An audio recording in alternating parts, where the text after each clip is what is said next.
Hello, everybody. I'm Lori Joe Vest. Welcome to this episode of Rev and Reach, where we share ways we get ROI using social media and digital marketing for our clients at PopSpeed Digital. So, this episode is called To Talk or Not, and is TikTok really necessary for your business?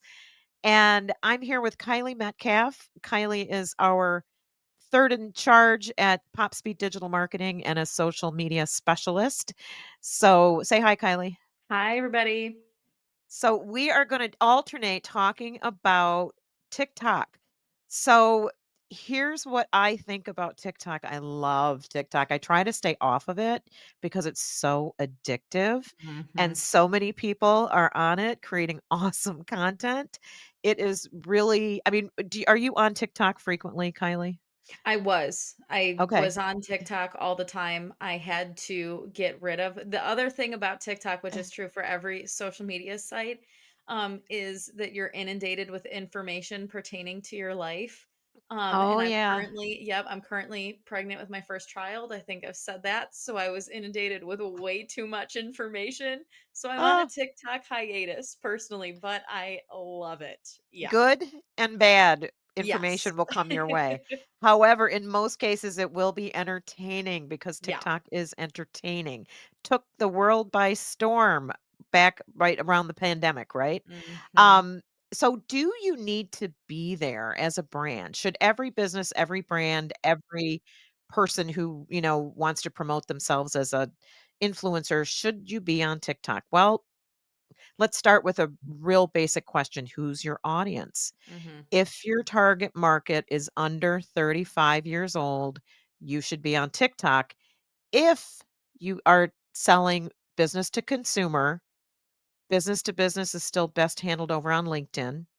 But if you're B2C and you're good at creating the kind of content that TikTok likes, then you Mhm. absolutely should be there. However, if you're not good at creating that kind of content, which we're going to get into in a little bit, um, and you can't be consistent and you can't hit the goal of being entertaining or at least informative in a way that's really engaging, Mhm. I say don't bother, right? Right. Right. Because there's a lot to consider. And I'm going to hand this over to Kylie to talk about it's not just should you be on TikTok or not, but can you create the right type of content, right, Yeah. Kylie? Yeah, exactly. I think it's no secret exactly what Lori said that around the time of the pandemic, I know TikTok started a bit earlier than that, but around the time that COVID hit, everybody's inside, got nothing to do but watch TV and hang out on their phones. Yep. TikTok took the entire social media world by storm and changed the way things are done. We've seen since then Instagram Reels pops up, you do YouTube Shorts, you do Facebook Reels. They exist everywhere and it's all essentially the same type of content. Do people live on TikTok? Yes. Do people still live on Instagram and Facebook? Also, yes. So it's really about considering that type of content and what it looks like. It's those short, hard hitting, entertaining, engaging videos. Are there some other things you can do on TikTok with the sliding carousels? Yes, but at the heart of it, let's focus on those videos, right? And that type of content is what is working best on every single other platform presently. Whether you're talking about YouTube Shorts, Instagram Reels, Facebook Reels, I know LinkedIn even has like a scrolling videos section now. So it's everywhere, right? And if you're able to put together engaging video content in that format, understand how it works and produce it on a consistent basis in a way that really tells your brand story and builds that bridge between you and your audience, you need to not be missing out on the opportunity of TikTok. And it's also really good to consider that that type of content is so universal now. So if you're going to take the time to do it on TikTok, then you're also giving yourself extra Instagram content, extra Facebook content, extra YouTube short content, in some cases maybe some LinkedIn content. So the reward versus the doubt about whether or not you need to be there can be so great. If you decide to launch a TikTok effort and, it doesn't go your way, or you find that, maybe the type of audience that you're really trying to reach isn't there, then you kill the effort. You know what I mean? No harm, no foul. But it's important to look at whether or not you're going to be there from the lens of, is this type of short video content that's engaging, that catches the eye, that stops an audience member, mid scroll and gets their attention. If you can produce that, it's absolutely worth considering. Absolutely, absolutely. And I would say TikTok took all the platforms' videos to task Yeah. because what used to fly on the other channels will no longer fly Yeah. because people expect TikTok level entertainment and engagement. They just expect you to do something that's going to get their attention. So, another thing to consider if you're looking at should you be on TikTok is your brand's reputation, voice, character. Is it right for TikTok? And some people will say, you have to be funny, you have to be snarky to make any headway on TikTok, but I'm not sure I agree with that. I think that's a really great place to go with your content if you can, like Scrub Daddy. I love Scrub Daddy. You'll always hear me talk about Scrub Daddy's TikTok. It's the little scrubby thing with the smiley face, and they do the most hilarious things. They do great stuff. You may find that there's something you can do that's appealing on TikTok that's not snarky, that's not funny. Um, but a really good question to ask is, would your audience trust you more or less after seeing your TikTok content? And I'll give you an example. We worked in the dental category frequently, and we were looking at competitors of one of our practices. And this guy is a, prosthodontist surgeon guy that pulls teeth. And he had a reel where he was putting teeth that he had pulled into a little circle on a tray with bloody stuff hanging off of them, and it was disgusting. To me, I wouldn't trust him more because I would think that he was into cruelty or something, right? I would not trust him more. However, there's another, brand that I know of. I can't say I recall who they are because I'm not in the market for a private jet. But there's a company, they either sell partial membership, so you kinda share ownership of a private jet service, or a company that sells private jets, but they have an executive that's just a real badass. I mean, he is just, out there. He's got a huge personality, and they follow him around. He happens to be in one of these jets, of course, in the seat or getting on it or getting off of it, and he gives really hard-hitting business advice. That is a really cool way to use TikTok and videos. And it's TikTok friendly because it's got some snark to it. It's got big energy, and it's kind of breaks the mold on what you'd expect of an executive, giving advice on social. So if your brand voice can evolve, or there's something that you do that is entertaining. I mean, let's talk about the road company that stripes the road. And all they have is just video of the guy following the stripe being laid down by the machine. And it is mesmerizing, right? So you may have something like that you do, that will let you be a star on TikTok. So consider that before you decide to skip it, right? Yeah, absolutely.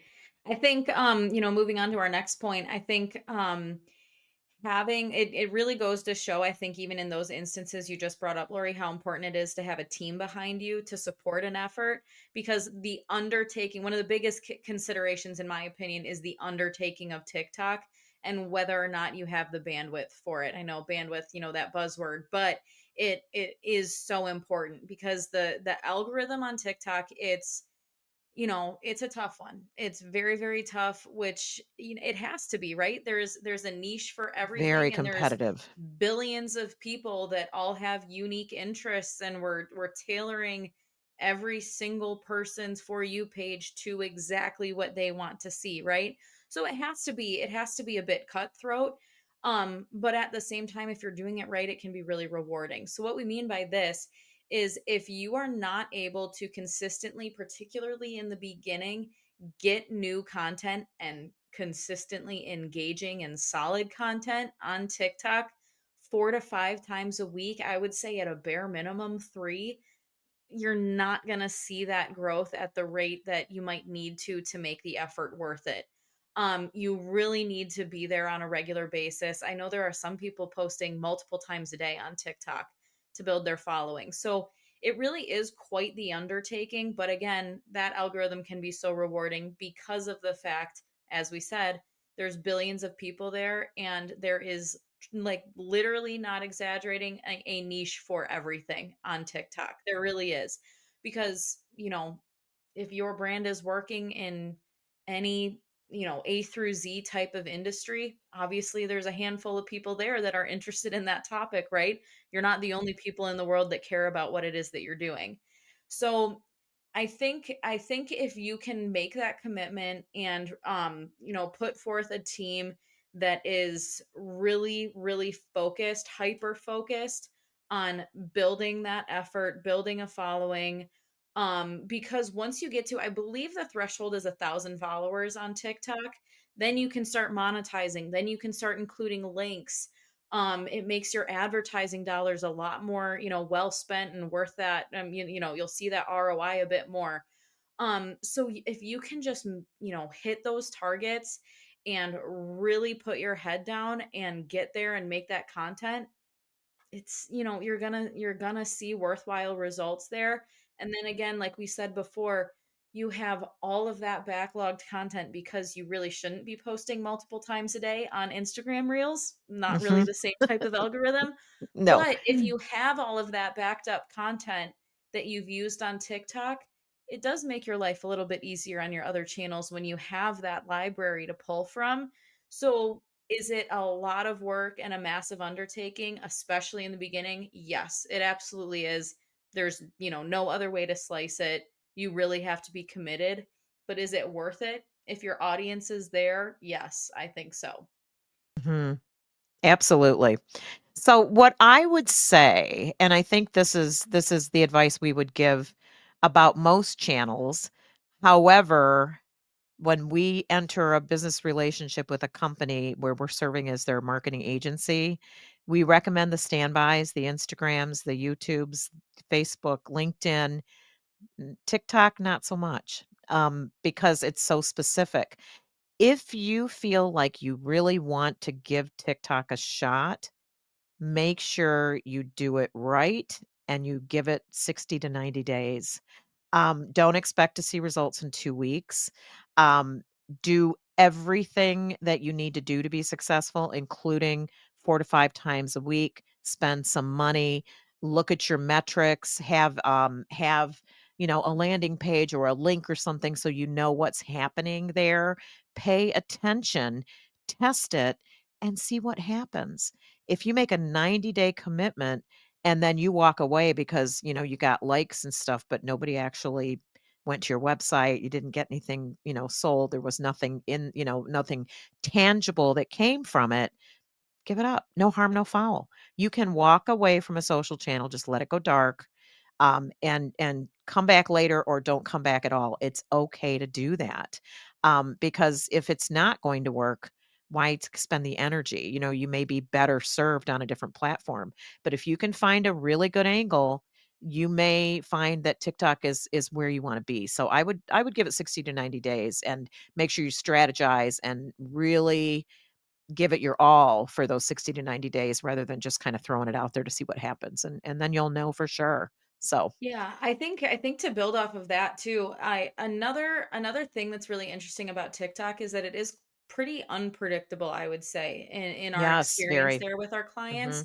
Mhm. We'll say over and over again, you can't just decide one day that you want to go viral and then go viral, and virality If is not only. ROI and blah blah blah. Is it fun to go viral on TikTok? Yeah, it is. It is what it is. But it's really interesting. I remember there's a client we formerly worked with. We're not with them anymore. And they were really heavy on TikTok. They had, the type of stuff that we could put together for them there just was so fitting. And I would say yeah, it was absolutely worth the grind there for them to be successful there. Mhm. Um, but I remember putting together videos for them and, oh, this one I'm super happy with, and I feel like this is the best one we've done yet. And it'd be dismal. It would be like, Bomb. yeah, I'm like, "What is going on?" And then there'd be another one that, of course, we're never putting together, bad content, or we're never gonna run with content that we're not proud of especially on behalf of our clients. Yeah. But, it's something maybe that we're less excited about, or that I was less proud of than this other one, and it would go crazy. It'd go Mhm. crazy. And, there's a lot of factors that work into that. If you're using audio that's presently trending, or if you're jumping on a certain trend and things like that, it ups your chances a little bit. But it's so funny to kind of, see how the algorithm or how your viewers pick and choose what's worth their time and what isn't. So Yeah. it's another one of those things that testing, yes, versus guessing, because you really never know. So you want to see a little bit of what works. Maybe, because I know this is I haven't looked at Scrub Daddy's TikTok in a minute, but I know that a big thing that they used to do all the time was jump on every trend that was fitting, right? Use that trending audio and make it work with their brand. And surprisingly, so many trends did. Um, but if you have a niche like that, where your brand is just, we're going to stick with what's trending, and like that seems to work for us, then, once you try it once and continue down that path, then you figure out what works. So particularly in the beginning, I think kind of using, again, not guessing, but experimenting, because Mhm. it's one of those platforms where it really might surprise you what goes really well and what doesn't go so well. Yep. So make sure you're Yeah. trying enough variety Yeah. in your content. Yeah. Variety is really important. Yeah. So, and the last bit of advice I would have is, if you are considering if you should be there, is to go there. Spend time there. Maybe you need to give yourself a limit, an hour a Right. day or something, because Right. it is really crazy. However, spend some time on it so that you can see what is happening there, get familiar with it, look at what brands are doing, look up your favorite brands, look up your competitors, look up, if you're an accounting firm, look up accounting, look up tax accounting, see what's out there before you decide what you are going to do, because you may see some really interesting things that you can make your own, and trends that you might actually be really suited for. So that's, you can't strategize and plan what to do if you don't spend time on the channels. So um, I have a timer on my phone that I use once in a while to Yep. keep me off. so so that's what we've got for you to talk or not. We're Right. going to end with a checklist. Do you think you should be on TikTok or not? Question number 1, do you have a product or service that can be used to create personality driven, Mhm. engaging, entertaining, deeply moving content? Are you targeting Gen Z or young millennials? They are there. Can Mhm. you commit to creating the content that needs to be created? Or will you do 2 weeks and then you'll run out of content and you just, you kind of let it float? Don't do that. Yeah. That's not good for anybody.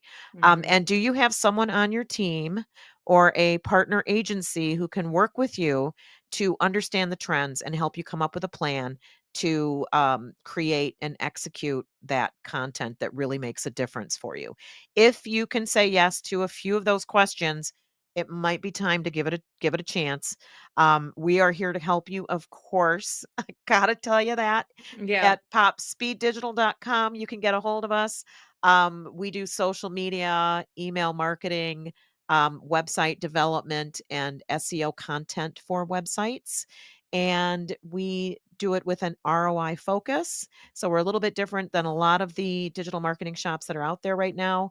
And you can reach out to either me or Kylie on LinkedIn if you'd like to connect with us there, suggest a topic that you'd like us to cover, ask us questions you'd like us to answer in this podcast. We'd love to hear from you. So that's what we've got for you. Thank you so much again for joining us, and we'll see you in about a week. Take care. Bye, everybody.